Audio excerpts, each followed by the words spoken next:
নমস্কার, spot on নিউজে আপনাদের স্বাগত। এই মুহূর্তে আমার সঙ্গে রয়েছেন সুরুচি সংঘের কোচ রঞ্জন ভট্টাচার্য। সুরুচি সংঘ এবারই কলকাতা প্রিমিয়ার লিগে প্রথম খেলেছে এবং তারা গত 3বারের চ্যাম্পিয়ন মোহামেডান স্পোর্টিং কে হারিয়ে দিয়েছে এবং আজকের এই হারের পর মোহামেডানের চ্যাম্পিয়ন হওয়ার কোনো সম্ভাবনা রইল না এবং সুরুচি কিন্তু চতুর্থ স্থানের লড়াইয়ে চলে গেল। রঞ্জন, এই মুহূর্তে তোমাদের কত খেলে কত পয়েন্ট? আমাদের এখন 27 পয়েন্ট, আর একটা ম্যাচ বাকি, লাস্ট ম্যাচ বাকি।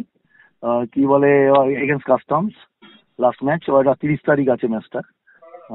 আজকে ছেলেরা কাস্টমস 27, মানে ওটা চতুর্থ স্থান নির্ধারণ করবে ওই ম্যাচটায়।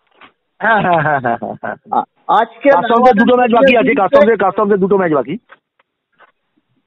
মোহামেডান স্পোর্টিং এর বিরুদ্ধে তোমরা করলে, পিছিয়ে থেকেও জিতলে, কতটা শিখতো এবং স্ট্র্যাটেজিটা কি ছিল?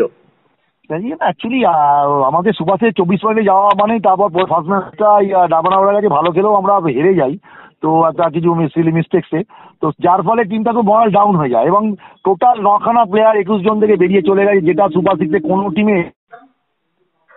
সেখানে আমরা রিপ্লেসমেন্ট 3টে আমরা প্লেয়ার পেয়ে এনেছি। সেটার যা হয় কি বলে, সবার পুরো টিমই রয়েছে, আমরা একমাত্র শুধু চেঞ্জেস হয়ে গেছি। 3টে প্লেয়ার আমরা বাইরে এনেছি, তাদের সেটাই, তারপর একজন প্লেয়ার খেলছে, বাকি দুজনকে আমি খেলাতেও পারছি না।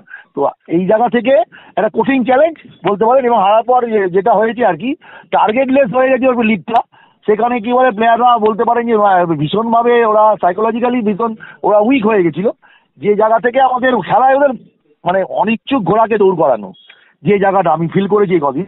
তো সেই জন্য ওদেরকে কাল থেকে আমি মানে এই কদিন বোঝানোই যে আপনার এই ভবানীপুর ম্যাচ, যে নিজেদের একটি সেলফ রেসপেক্ট বলে একটা মানুষের কথা আছে, তো সেই সেলফ রেসপেক্টটা তোমরা প্রুভ করো আছে, যে অ্যাটলিস্ট তোমরা খেলতে জানো, সুপার সিক্সে তোমরা কোনো দয়ার ডাক কিনে আসোনি, তোমরা প্রমাণ করে এই সুপার সিক্সে উঠে এসেছো।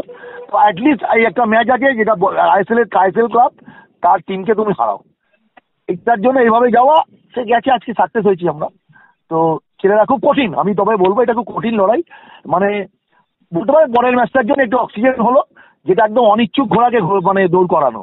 সেই জায়গা থেকে আজকে আমরা সফলের ছেলেরাই করেছে, সব কৃতিত্ব ছেলেদের এবং অফিসিয়ালদের।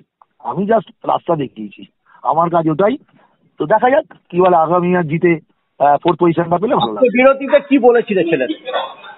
বিরোধী একটা কথাই বলি, যখন 1 গোলে হারছি তখন একটা কথাই বলেছি, আমরা যেভাবে চান্স পাচ্ছি আমরা গোল শোধ করবোই, তোরা গোল শোধ করবি, দেখবি চান্স পাবি, গোলটা কর, আর গোল খাওয়া যাবে না, এটা দিকে ধ্যান দেয়, তাহলেই কিন্তু ম্যাচে এসে যাবে। আর গোল শোধ হয়ে গেলেই কিন্তু ওরা প্রেসারে পড়ে যাবে। ঠিক এই কথাগুলোই আমি ওদের বলেছিলাম এবং ওদের আমি কনফিডেন্স বলেছি, আমরা যে ফুটবলটা আজকে খেলছি, চান্স আবার তোদের সামনে আসবে, টাঙ্গার মাথায় গোলটা কর, তাহলেই কিন্তু গোল খাওয়া যাবে না, তাহলে কিন্তু এই ম্যাচটা তোরা পয়েন্ট পাবি। আজকে যে করে পয়েন্ট নিয়ে যেতে হবে, মাঠের বাইরে বেরোতে হবে। যে আমাদের এই মোহামেডান স্পোর্টিংকে হারানোর পর তার রহস্যটা ভেদ করলে, কিভাবে তুমি পিছিয়ে থেকেও ম্যাচটা জিতলে। অনেক ধন্যবাদ। Thank you.